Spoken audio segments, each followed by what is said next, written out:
So let's talk about IBM for a moment. It is a hardware company, a software company, a consulting company. What would you say it really is today? Keep going, right. It's And so, but I mean, I think that is, when I say first off, an enterprise company, right? We uniquely live at that intersection of tech and business. And then, as you said, we built over time hardware, then we layered it with software, we built integrated onto that services, and now, as I say, we're becoming a cloud and a cognitive solutions company. And there will be another sort of reinvention of IBM one day in the future again. But today it is about that. And it isn't about the technology. It's cloud, it's AI right now. It's the why. And as I say to all my colleagues, and I feel like we're the champion for business, right? The champion for business, and I'll tell you what I mean by that. Right now, if you ask me to pick one word what IBM is reinventing around, I would tell you it's the word data.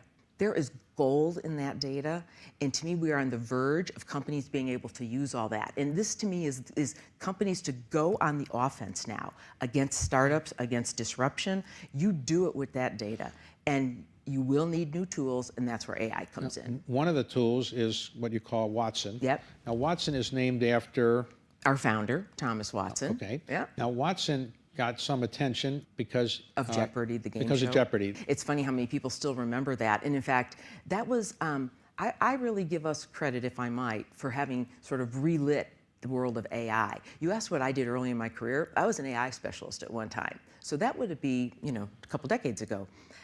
So it isn't like AI itself is brand new. There's a number of things that make it different at this point in time. And what we did back then, it was 2011 with Jeopardy. We'd been working on AI for a good 5 years before. And this gets back to this idea of if you're always moving to where you think there's value in tech, we believed there'd be value in this data. And that you had to be prepared for this world to do it cost effectively. And more important, you would have to have technology that didn't get programmed.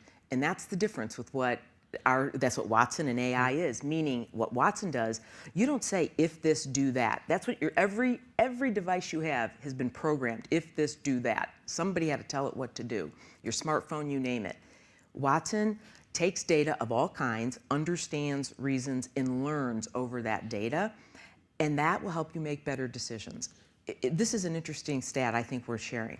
In the world, we think there's a market of $2 trillion for making better business decisions.